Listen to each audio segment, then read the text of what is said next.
After making games for like 6 years and using Blender along the way, I've seen a lot of YouTube tutorials, and most of the time these tutorials are for like game-ready assets, so very high poly and have materials that you can't easily export to Unity or Unreal or any other game engine. So I decided I'm going to make a tutorial how to make the classic donut as a game-ready asset.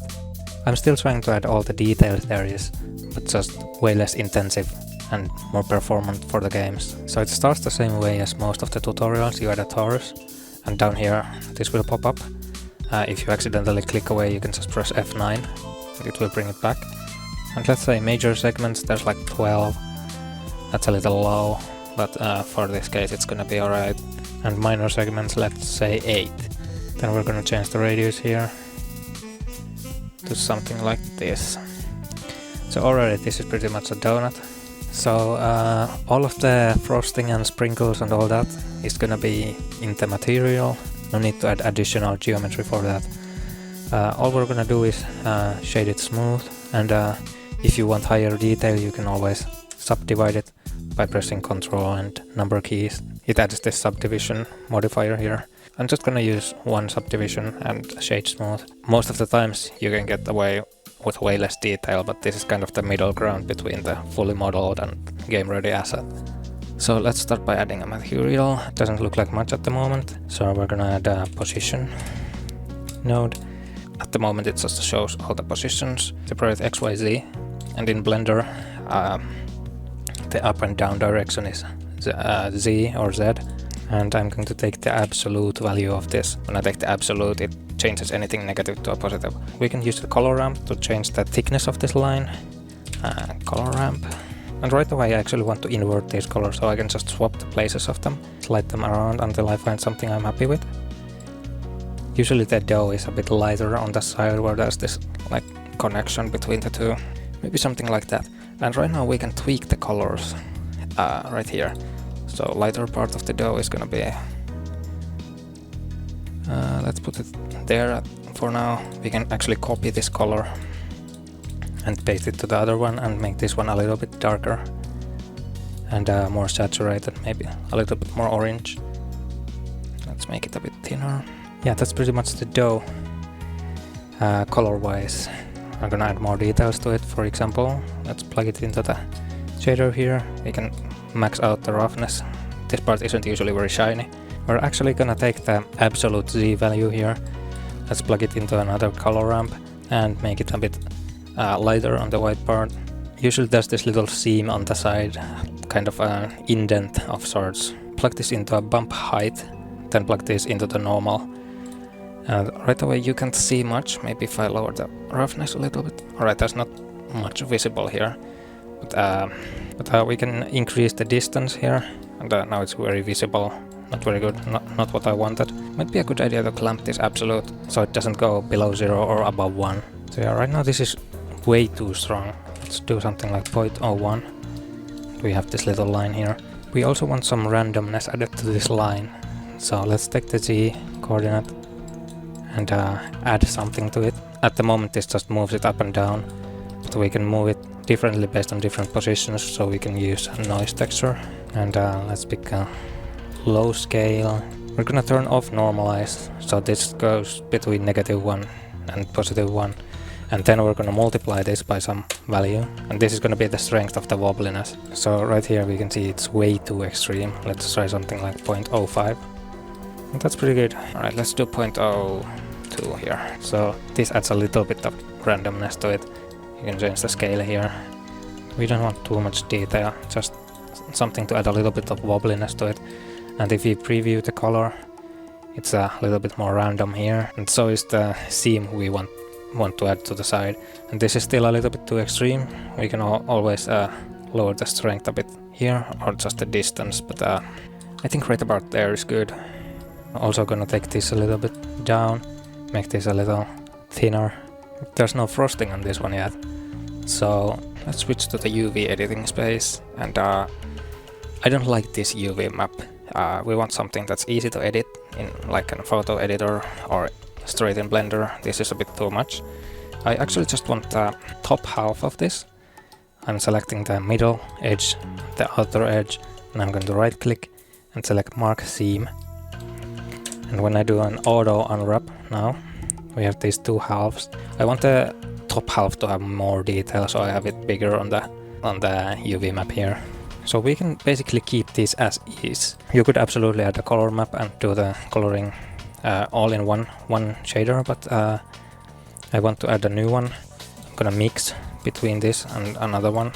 And the factor is gonna be some sort of mask. For this we're once again using the Z position of it. And this already gives us a pretty good map. We can copy the previous nodes over. We can add the same randomness, but this time it's only on the top half. And let's also add a color ramp. For this we want a hard edge. And the frosting should go a little bit more noisy. So for this, let's do 0.1. Lower the scale of this a little bit. Detail shouldn't be very high. Let's also add a little bit of distortion. For this noise texture I'm also going to use the object space coordinates, so it looks more even on every side. Right now let's plug this result into the factor. We see we have two materials. The top one is just white at the moment, but we have this entire new material to work with. We can ignore everything we did with the dough part. We can just focus on this one. Let's say we want the classic pink. All of this is going to apply only to the part this mask is picking. So this part shouldn't be too shiny, but a little shiny is fine. And for many purposes this would already be enough. So let's take this result of the mask here.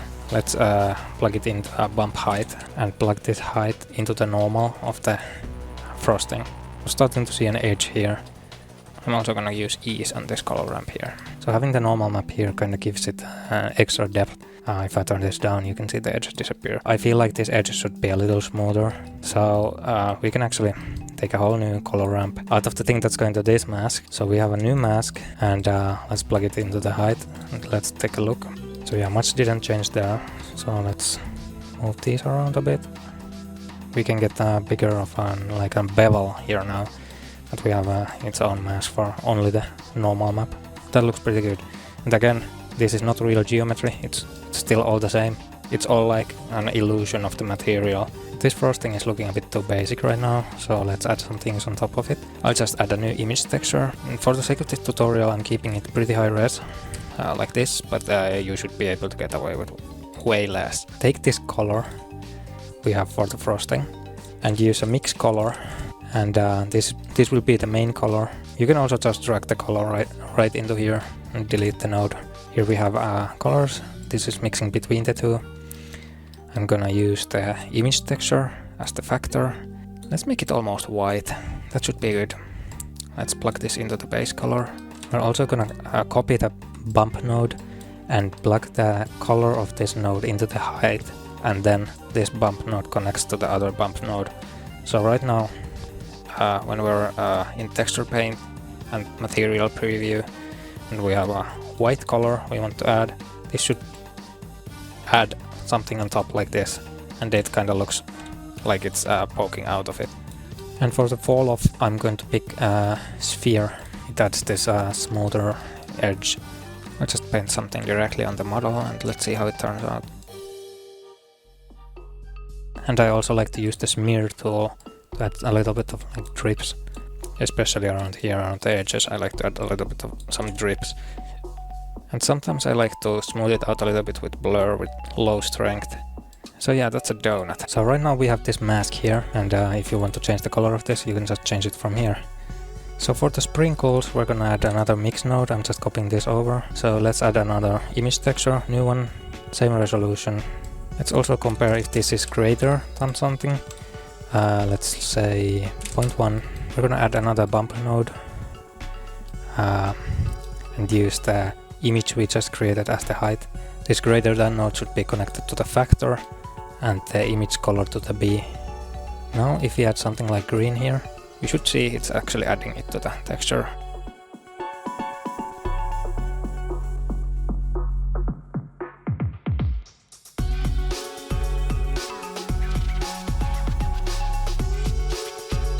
So there we have sprinkles. And Changing the strength of this normal map changes the strength of the sprinkles themselves. 0.01 is a pretty good value for me, and this one here is for the white lines. 0.1, that's a bit too much. 0.05, 0.02, that's pretty good.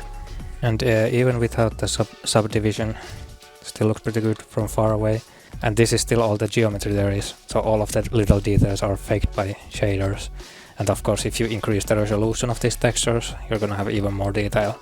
And here's with and without the subdivision. And like normal materials, you can add a little bit more detail. Like this frosting here, I want to have some random noise for the roughness, so it isn't like uniformly smooth. There's a few ways to do this. So we can just take a noise texture, sample it. Let's add a lot of detail for this. I'm gonna plug the noise into a color ramp. There should be some spots that are higher roughness, and this shouldn't be 0 either. Something like this. Then maybe like this. Just little details. And when we look at it now, there's not gonna be a major difference, but some spots are a little higher roughness now. And same goes for the dough. It should obviously be very high roughness, but we can add a little bit of like shinier spots here and there, like that, and plug it into the roughness. So let's say I'm happy with this. Obviously I can just import all of this into Unity. That would also be pretty expensive for a little donut like this. So we want to bake these details into a texture, and for that we will need a new image texture here. I'm gonna call it donut bake and use the same resolution as I used before. Let's disable alpha. And to bake them, you will have to be in cycles and use GPU. Or, well, you don't have to use GPU, but I very much recommend it because it's so much faster if you have a GPU. For the color, we will use diffuse, and we will disable these two contributors. And then basically we just click bake and make sure this is the selected texture. If you select any one of these and you haven't saved them, you will overwrite anything you have drawn onto them. So let's click bake. And here we have a texture. Here it is on the texture map. So right now you can just save this picture somewhere. And once you're done with that, you can bake the roughness map. Unity might use a smoothness map. In your shader you should add a 1- node, so 1 minus this is the smoothness. And of course the normal map. So once you have saved all of these images, you can make a whole new material, and I'm just gonna call it donut tutorial. For the shader, you could do this in Unity or any shader editor you want, or just use the default shaders in whatever game engine you're using. So all of the maps you just baked, you can use them in the new shader. The main color, as you can see here on the left, this just goes to the base color. There's the roughness map. And for normal maps, you should connect this to a normal map node and to the color, and plugging this into the normal. This gives some weird results. That's because normal maps use a different color space, so you should change this to non-color, and it should look identical how it looked in the shader editor previously. And that's pretty much it. You can change the normal strength here. It will affect everything. But yeah, that's how you make a game-ready donut. For extra details, you can always use this normal map here. You can use it in ambient occlusion normal. This gives you basically outlines of the normals, and you can always mix this with the main color by multiplying them. Here's with, here's without. So that's a little bit of edges. So yeah, that's a game ready donut.